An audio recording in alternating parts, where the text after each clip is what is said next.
بسم اللہ الرحمن الرحیم۔ السلام علیکم۔ تعبیرنامہ چینل میں خوش آمدید۔ خواب میں تربوز دیکھنا۔ خواب میں تربوز کو دیکھنا ایک متجسس شخص کو دیکھنے کی علامت ہے۔ خواب میں تربوز کو دیکھنا متجسس ہونے کی علامت ہے۔ کسی نے خواب میں تربوز دیکھا تو یہ ایک ایسے غم کی نشانی ہے جس سے نکلنے کا اسے کوئی راستہ نہیں ملے گا اور نہ ہی اس کے انجام کا اسے علم ہوگا۔ خواب میں تربوز کھانا تجسس سے نکلنے کی دلیل ہے۔ حضرت ابن سیرین رحمۃ اللہ علیہ فرماتے ہیں، خواب میں کوئی شخص آسمان کی طرف اپنا ہاتھ پھیلائے، تربوز پکڑ لے تو یہ علامت ہے کہ وہ ملک حاصل کرنے کا طالب ہوگا اور عنقریب اسے حاصل کر لے گا۔ پکا ہوا تربوز جسم کی صحت کی علامت ہے۔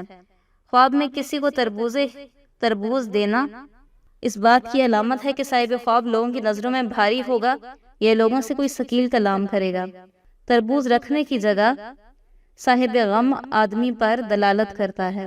تربوز کی تعبیر اس شخص کے لیے اچھی ہے جو کسی سے محبت کرتا ہو یا کسی سے رشتہ معرفت قائم کرنا چاہتا ہو اور دوسرے اعمال کرنے کے لیے اچھا نہیں ہے۔ کسی نے خواب میں دیکھا کہ اس کے گھر میں تربوز پھینکا گیا ہے تو دلیل ہے اس کے اہل و عیال میں سے اتنے افراد مر جائیں گے جتنے تربوز پھینکے گئے ہیں۔ بعض دفعہ خواب میں تربوز دیکھنا مرض کی علامت ہوتی ہے اور کچا تربوز صحت